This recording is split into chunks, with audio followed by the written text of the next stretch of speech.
The 2016 Republican presidential field thinning out over the weekend as former Texas Governor Rick Perry announced he is dropping out of the race for the White House. And just 16 candidates are left, now 2 holding a commanding lead. According to a new Washington Post ABC poll, businessman Donald Trump and Dr. Ben Carson account for more than half of the potential GOP vote, with 33% and 20%.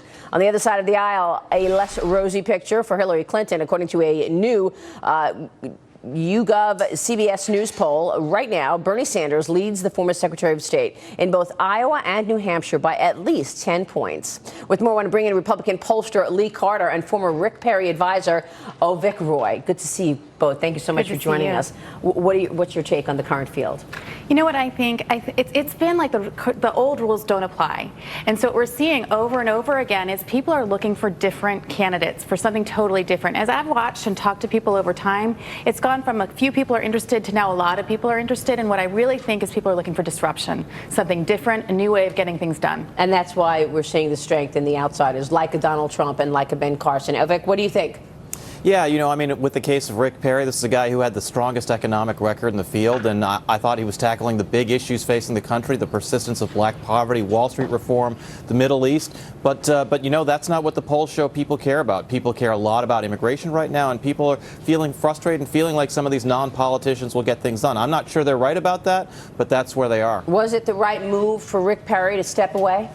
Well, he's got to make that decision for himself. I mean, I think the big issue there was the financial runway, right? So he's having to make those calls to donors every day to keep the operation going, and he felt that it was better off to suspend that campaign and maybe throw his weight to somebody else who's caring about those same issues. But what about the time that we are in right now, Lee? I mean, the fact is it's early on, right? So as we get closer to year end into 2016, how do you think the stage changes? I think there's going to be a lot of changes. If you think about this, in 2008, Rudy Giuliani was ahead by double digits. McCain was in 5th place at this point. So there's just no way of knowing what's going to happen. In some ways, there's jokes around it saying, you know, it's going to be the last man standing because the people at the front of the pack are going to get really under scrutiny. And there's, like, you know, the further out in front you are, the more spotlight that's on you. But unlike some of the other campaigns that we've seen, Donald Trump really has actually gained more momentum, lasting more than just a month's time. From what you see polling people out there, do you think that this is likely to continue?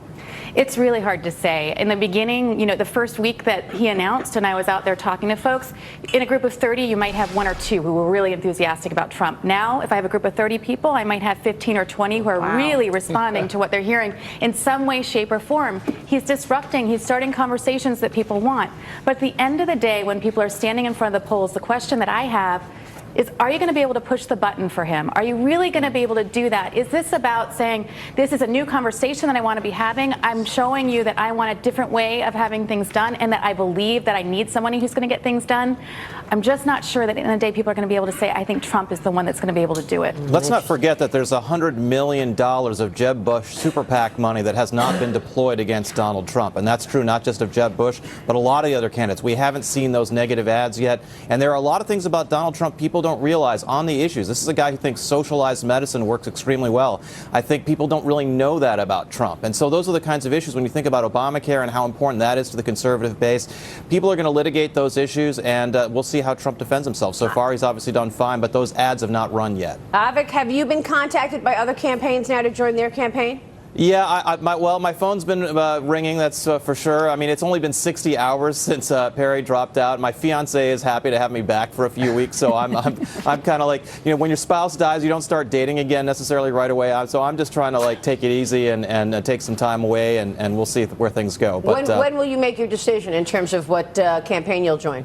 I don't know. I mean, I don't really have a timeline, but, you know, we'll see how things go over the next couple weeks. I mean, I wasn't intending to even get involved in the primary. It was just that I thought Rick Perry had a compelling agenda and a compelling message. So we'll see who gets involved or who wants to reach out to me. I think the main thing here, this 2016 race on the Republican side has shaped up into a question of whether the Republican Party is going to be about individual liberty for all people of all ethnicities, of all religions, of all incomes, or whether it's going to be an interest group for Christian Christians of European descent. And I think that's the debate we're having in the Republican Party right now. Is it going to be an interest group, or is it going to be identity politics, or is it going to be about a universal message? Yeah, it is a debate within the party, but there's also a debate within the Democratic Party, Jack. Absolutely. Oh, no question about it. But I think in that case, it's fairly clear cut, right? So you've got the left fringe. That's Bernie Sanders right there. He's from Vermont, so of course they're going to have spillover in New Hampshire, so that doesn't really surprise me. Iowa is kind of surprising. I wouldn't expect in the cornfields you'd find that many Bernie Sanders supporters. Yeah. I have to suspect it's more negative Hillary than pro-Bernie.